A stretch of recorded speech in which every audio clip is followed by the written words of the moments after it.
दोस्तों, आज आपके लिए हम लेकर आए हैं सैड लव स्टोरी।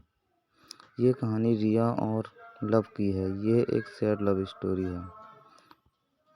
दोस्तों, आगे आप पढ़ेंगे रिया और लव कैसे मिले और एक दूसरे से जुदा हुए। पूरी कहानी पढ़ने के बाद आपको ये कहानी कैसी लगी हमें कमेंट करके ज़रूर बताएं। धन्यवाद। रिया मध्य प्रदेश से दिल्ली कॉलेज के लिए आई थी और लव राजस्थान से उसी कॉलेज में पढ़ने आया था। लव एक सीधा साधा लड़का है जो न लड़कियों से ज़्यादा बात करता है और ना ही किसी से ज़्यादा मतलब रखता है। लव की यह बात रिया को बहुत अच्छी लगती है और वह किसी न किसी बहाने से लव से बात करने की कोशिश करती है। रिया दिखने में क्यूट लगती है। कुछ ही समय में लव और रिया की दोस्ती हो जाती है। लव धीरे धीरे रिया को पसंद करने लगता है। दोनों दिन भर कॉलेज में बातें करते हैं, अपने घर पर लाइक डिसलाइक को शेयर करते हैं और कुछ समय में बहुत अच्छे दोस्त बन जाते हैं। लव की लाइफ में पहले कभी कोई लड़की नहीं आई थी, जबकि रिया के पहले से दोस्त थे और वह सबसे बात करती है। लव को ये पसंद नहीं था। एक दिन बातों ही बातों में लव रिया को अपने दिल की बात बता देता है। रिया उससे एक दिन का वक्त मांगती है और कहती है, मैं कल तुम्हें इसका जवाब कल दूंगी। रिया सोचती, जब लव कॉलेज पढ़ने आया था तब ये सिर्फ पढ़ाई पर ध्यान देता था, पर जब उसका पूरा ध्यान मुझ पर रहता है, अगर मैं इसकी गर्लफ्रेंड बन जाऊंगी तो यह पढ़ाई भूल जाएगा और मुझ में ही लगा रहेगा। यही सब ख्याल रिया के मन में होते हैं और दूसरे दिन रिया लव को मना कर देती है और कहती है, मैं तो तुम्हें बस अपना दोस्त समझती हूँ, इससे ज़्यादा कुछ नहीं। मैं यहाँ पढ़ने आई हूँ और कुछ करने नहीं। तुम चाहो तो मेरे दोस्त रह सकते हो। लव दोस्ती के लिए मना कर देता है और रिया को बहुत समझाता है, लेकिन रिया कुछ नहीं सुनती। लव को ये बात बहुत बुरी लगती है और रिया से बात करना बंद कर देता है। कुछ दिन कॉलेज भी नहीं आता है। अब रिया को भूल कर पूरा ध्यान पढ़ाई में लगाता है और ना किसी से ज़्यादा बात करता है और ना मतलब रखता है। देखते देखते कॉलेज बीत जाता है और सब अलग अलग हो जाते हैं। लव कॉलेज में टॉप कर जाता है और सबसे पहले नौकरी पा लेता है। 2-3 साल बीत जाते हैं। न लव को रिया का पता रहता है और न रिया को लव का कुछ पता रहता है। लव अपनी कंपनी छोड़कर एक नई कंपनी में ज्वाइन करता है, जिसमें उसकी पोस्ट पहले से बहुत अच्छी और पगार दुगनी रखती है। जब लव पहले दिन ऑफिस जाता है तो उसे पता चलता है रिया इस ऑफिस में उसकी जूनियर रहती है।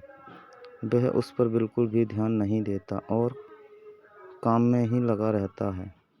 कुछ दिनों ऐसा ही चलता है, पर दोनों एक दूसरे को पहले से जानते थे और एक दिन दोनों को एक प्रोजेक्ट के लिए साथ में बाहर जाना पड़ता है। प्रोजेक्ट के बाद ना चाहते हुए भी लव और रिया की बात होने लगती है। रिया लव को समझाती है कि आखिर उसने उसको मना क्यों किया था। लव को रिया की बात समझ आ जाती है और दोनों में गहरी दोस्ती फिर से हो जाती है। पूरे ऑफिस में दोनों की दोस्ती के चर्चे होने लगते हैं। लव सीधा साधा लड़का रहता है, उसको ज़्यादा कुछ समझ में नहीं आता है। लव कुछ समय बाद रिया को डिनर पर ले जाकर फिर से प्यार का इजहार करता है। रिया इस बार लव से मना नहीं करना चाहती, पर उसके पास कोई और चारा नहीं है, क्योंकि कुछ ही दिनों में उसकी शादी होने वाली रहती है। रिया लव को अपनी शादी की बात बताती है। इस बार लव का दिल पूरी तरह से टूट जाता है। वह बिना कुछ कहे वहाँ से चला जाता है। रिया रात में सोचती है कि लव से अच्छा लड़का मुझे कभी नहीं मिलेगा। वह फैसला करती है कि कल लव को हाँ कर दूंगी और मम्मी पापा को लव से शादी के लिए मना लूँगी। जब दूसरे दिन रिया को ऑफिस जाती है तो उसको पता चलता है कि लव ऑफिस छोड़कर चला गया और दोबारा कभी कंपनी में नहीं आएगा। जाते जाते लव रिया को एक खत लिख जाता है, जिस दिन मैं तुम्हें देखा था उसी दिन से मैं तुमसे प्यार करता हूँ। मैं तुम्हें ज़िंदगी में कभी नहीं भूल पाऊँगा। तुम जहाँ भी रहो, जिसके साथ भी रहो, खुश रहो। अब इस जीवन में मैं इस दर्द के साथ ही ज़िंदा रहूँगा। मैंने हमेशा तुमसे प्यार किया है और केवल प्यार किया है। तुम मेरी ज़िंदगी में आने वाली पहली लड़की हो और आखिरी हो। अब ना मेरी ज़िंदगी में कोई आएगा और ना मैं किसी को आने दूँगा। मैं बस अब तुम्हारी यादों में रहूँगा। आज के बाद पूरी ज़िंदगी में तुम्हें कभी अपनी शक्ल नहीं दिखाऊँगा। बस भगवान से यही दुआ करता हूँ, तुम जहाँ भी रहो खुश रहो, आबाद रहो और शादी के लिए बहुत बहुत शुभकामनाएँ। रिया लव को खोजने की बहुत कोशिश करती है, पर कई साल के बाद भी उसको लव का पता नहीं मिलता और वह अपने माँ बाप की पसंद के लड़के से शादी कर लेती है। इस तरह दोनों हमेशा हमेशा के लिए एक दूसरे से बिछड़ गए और दर्द के साथ अपनी ज़िंदगी व्यतीत करने लगे। दोस्तों, आपको ये हमारी सैड लव स्टोरी कैसी लगी, हमें कमेंट करके ज़रूर बताएं। लाइक एंड शेयर ज़रूर से करें।